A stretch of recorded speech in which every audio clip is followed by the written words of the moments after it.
Good evening. Tonight's sunset burial in Simi Valley, California marks the end of days of official and national mourning for Ronald Wilson Reagan, who made his final trip to the nation's capital this week.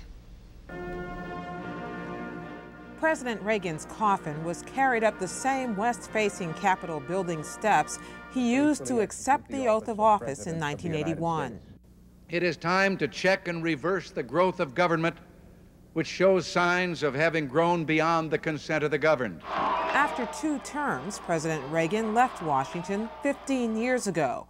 But the imprint of his beliefs, his policies, and perhaps most of all his words echoes still. Mr. Gorbachev, tear down this wall.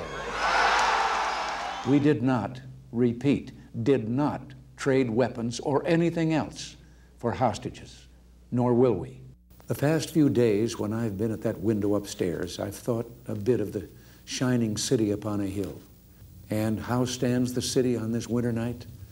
More prosperous, more secure, and happier than it was 8 years ago. President Bush was the main eulogist at Washington's National Cathedral today. Ronald Reagan matched an optimistic temperament with bold, persistent action. He was optimistic that a strong America could advance the peace. And he acted to build the strength that mission required.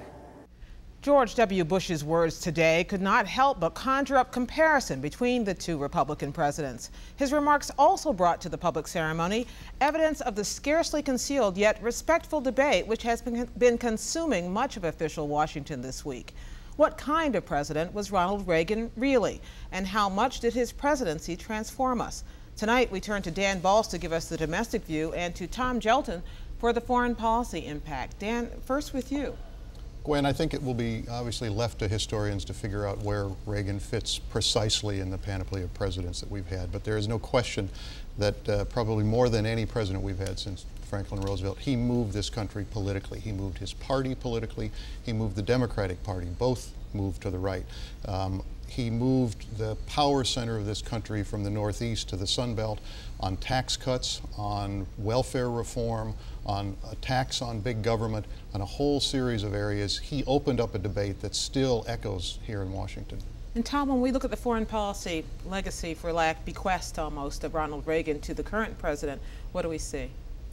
Well, Gwen, there'll be always a debate about whether Reagan deserves the credit for having ended the Cold War.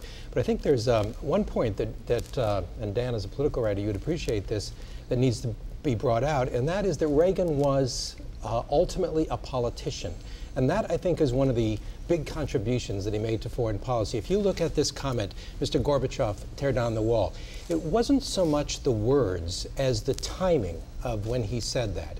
I lived in Berlin shortly after that, and what people there and other parts of Eastern Europe told me is at the time when he said that, the system was weak, it was fragile, it was discredited, but it was standing, and no one had really come along and made that bold point. It was his brilliance, in a way, to sort of sense that it was the time to say that, and to say it in a very bold way. And what this also means is that in emulating Reagan in terms of foreign policy, you have to look at the political aspects of his foreign policy. And as somebody pointed out, Reagan's achievement wasn't necessarily that he won the Cold War, but that he ended it. And that, I think, is a very important distinction, because in the end, when he made the comment, for example, about Gorbachev, it was in the context of a developing friendship. It was in the context of an engagement with the Soviet Union. And we saw this point made again this week here by Mr. Gorbachev. Dan, tell us a little bit about Ronald Reagan as a Republican. There had been Republican presidents in the 1970s, but he was a different kind of conservative. How was it different from conservatives who'd come before to the White House?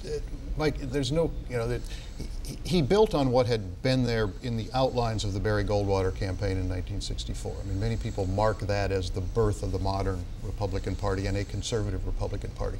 But what Reagan did was he put a much more optimistic face on conservatism and much more forward-looking in his views on conservatism. He made it easier for people to accept some of the views that under Goldwater they had not been willing to. So it was a combination of the conviction of his ideas and also that strength of personality that he brought to it that I think transformed the debate and made so much of what had not been acceptable acceptable. Yet he could speak to conservative audiences, traditional conservative audiences, when he chose to, when he opened his campaign by going to Philadelphia, Mississippi, to a segregationist rally, essentially. He knew what he was doing and he knew who he was speaking to. He knew absolutely what he was doing. I think all smart politicians know that. They push certain buttons at certain times. He knew the kind of criticism he was going to get for that early campaign event in 1980. But there is something about Reagan, and we've seen it this week, that, I mean, he was known as the Teflon president, and again this week, so much has been said about the good things about him, and so little has really been said about some of the shortcomings he had.